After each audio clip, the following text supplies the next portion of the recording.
Assalamualaikum warahmatullahi wabarakatuh. Hidup mesin, hidup mesin, hidup mesin. Perkenalkan, saya Nur Muhammad Rosidi dari Hima Mesin FT UNY. Di sini saya akan sedikit menampilkan tentang video penjelasan CAD-CAM yang akan dijelaskan oleh Mas Dimas Alfian. Untuk mempersingkat waktu, marilah kita menuju ke videonya.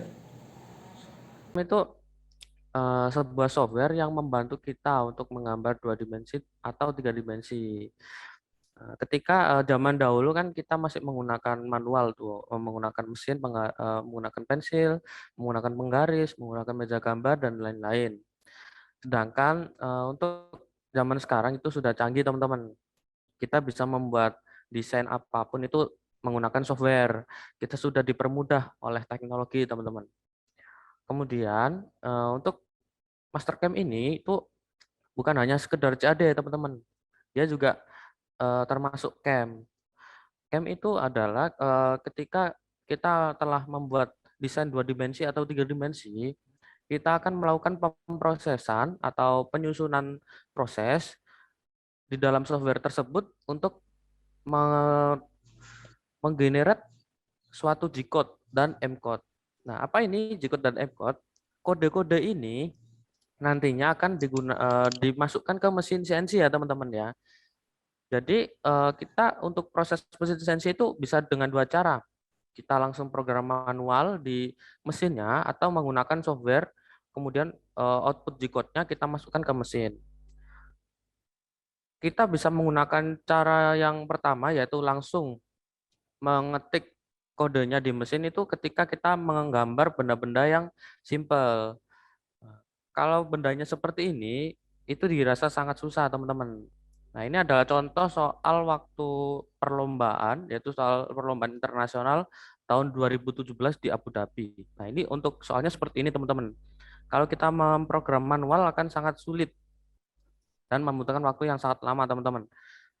Nah, maka dari itu kita butuh bantuan software, yaitu software CAD-CAM, teman-teman, supaya kita dapat mengoutput suatu G-code M-code ini untuk ditransferkan ke mesin supaya lebih gampang. Kemudian di sini ada fitur-fitur ya teman-teman ya, ada di Mastercam-nya. Ketika kita membuka file, fitur file, nah di sini ada eh, tombol-tombol penting teman-teman. Pertama itu new untuk membuat dokumen baru, kemudian open untuk membuka dokumen yang pernah dibuat. Kemudian save untuk menyimpan dokumen.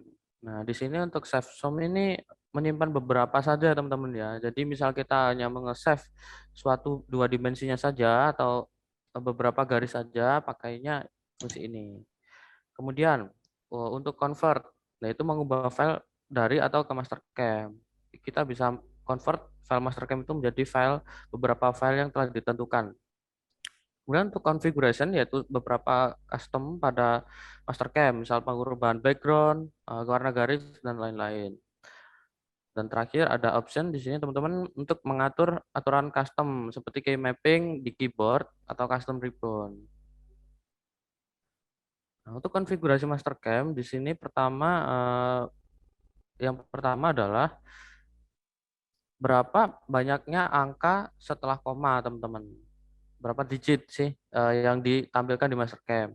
Di sini settingan defaultnya seperti ini teman-teman. Ada 3 angka. Kemudian unit yang dipakai oleh Mastercam. Kita bisa pilih ukuran milimeter atau inci di sini teman-teman. Kemudian ada digit saat pengecekan ukuran. Jadi ketika kita membuat suatu dua dimensi, kita tidak yakin apa ukurannya tersebut itu benar atau tidak. Nah, di sini kita bisa cek ukuran tersebut dengan banyaknya digit di belakang koma. Kemudian untuk fitur-fitur ini untuk warna garis, warna background, nah itu bisa diatur di sini ya teman-teman di sistem configuration. Kemudian untuk default mesin, di sini teman-teman bisa pilih ya ada beberapa pilihan mesin.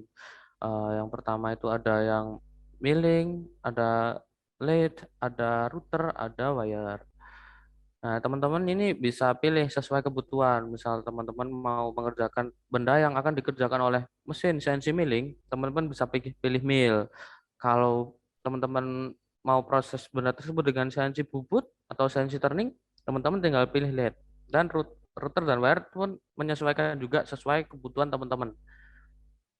Jadi tidak hanya milling turning saja. Seperti itu, teman-teman.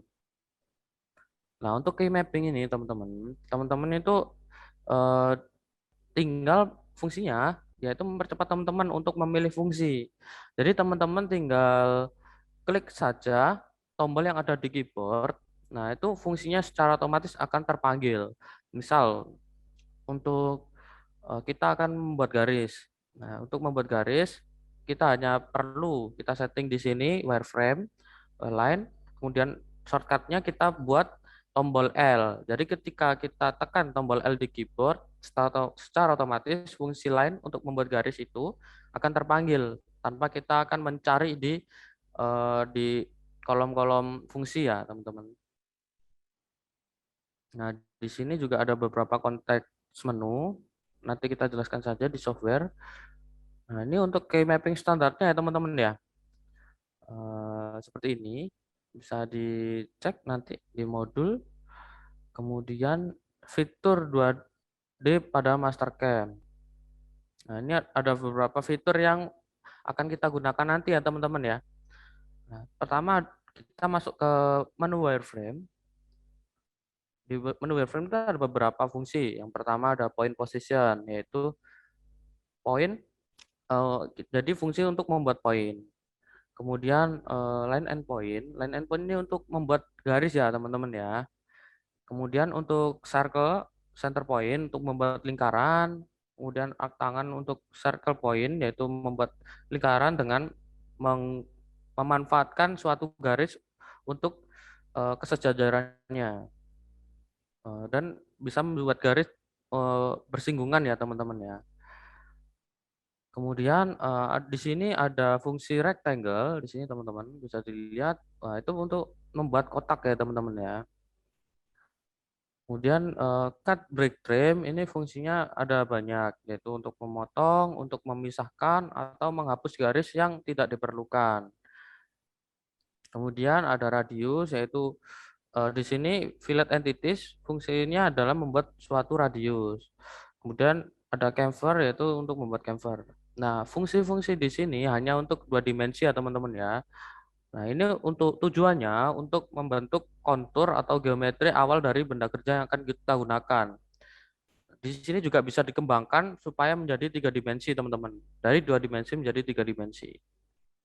Kemudian, nah di sini ada fitur 3 dimensinya, teman-teman, yaitu pengembangan dari kontur yang telah kita buat tadi dalam bentuk 2 dimensi. Yang pertama ada silinder, yaitu membuat lingkaran 3D secara langsung tanpa membuat sketch 2 dimensi. Nah, ini kalau kita mau langsung membuatnya untuk membuat lingkaran secara langsung tanpa 2 dimensi. Kemudian sebelahnya juga membuat blok tanpa 2 dimensi. Kemudian di sini ada extrude, teman-teman. Extrude gunanya untuk menjadikan profil 2 dimensi yang telah kita buat tadi menggunakan menu pada menu wireframe, kita akan jadikan 3D supaya memiliki volume, teman-teman, dari 2 dimensi tersebut. Kemudian ada fillet, nah, yaitu membuat radius pada bentuk 3D, teman-teman. Kemudian ada one distance chamfer atau beberapa fitur chamfer lainnya yang tersembunyi di sini. Nah, itu membuat chamfer yang telah pada benda yang telah terjadi 3D, teman-teman, dan menjadi 3D. Kemudian untuk layout itu untuk bisa untuk layout drawing sketch, teman-teman. Layoutnya seperti apa?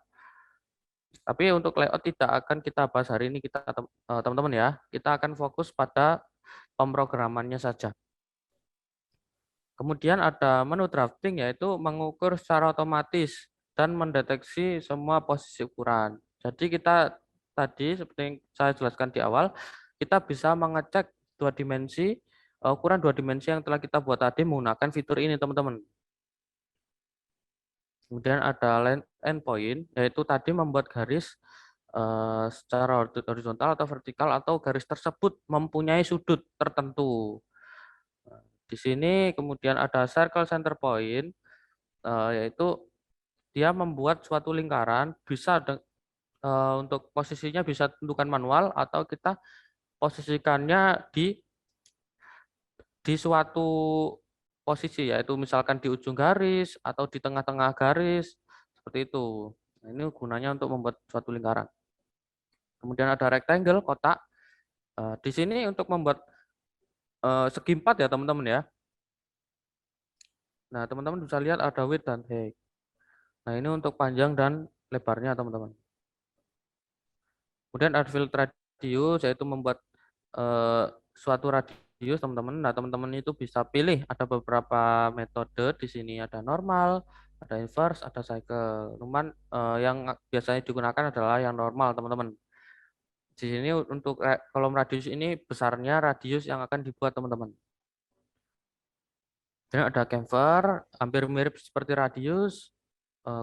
Cuma di sini kita akan membuat suatu potongan atau suatu sudut tersebut kita kembangkan lagi atau kita edit menjadi sebuah bentuk seperti ini ya teman-teman. Nah, ini namanya chamfer teman-teman. Kemudian ada divide teman-teman, yaitu untuk menghapus garis atau memisahkan garis menjadi beberapa bagian. Misalkan ada garis yang tidak diperlukan, namun garis tersebut diperpotongan dengan garis yang lainnya. Nah, kita akan menggunakan fuse divide untuk menghapus garis yang tidak diperlukan tersebut, teman-teman.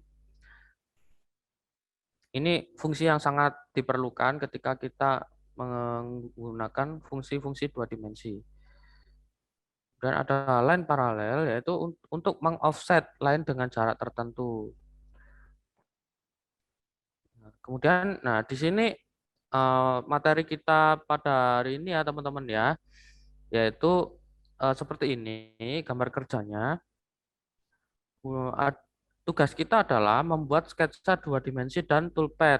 Toolpad itu prosesnya ya teman-teman ya, proses pengerjaannya untuk gambar kerja di atas. Di sini teman-teman bisa lihat bentuknya seperti ini ya teman-teman ya. Nah, di sini kita tentukan dulu teman-teman proses-prosesnya. Nah, kalau kita sudah sampai sini, lebih baik kita langsung ke softwarenya teman-teman. Saya langsung ke softwarenya saja, biar lebih enak.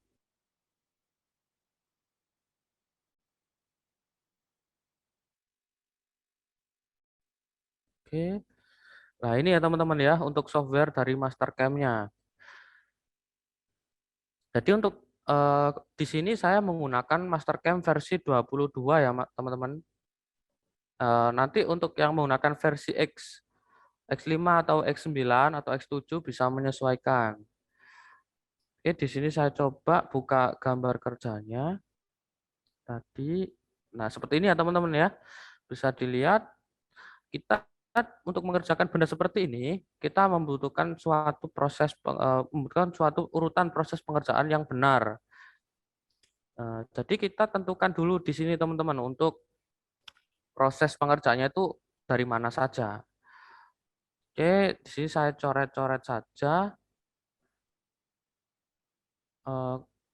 Untuk coret-coret sebentar. Oh, tidak ada. Oke, di sini saya tentukan manual saja ya teman-teman ya. Yang pertama, untuk membentuk benda seperti ini, kita harus melakukan proses facing teman-teman.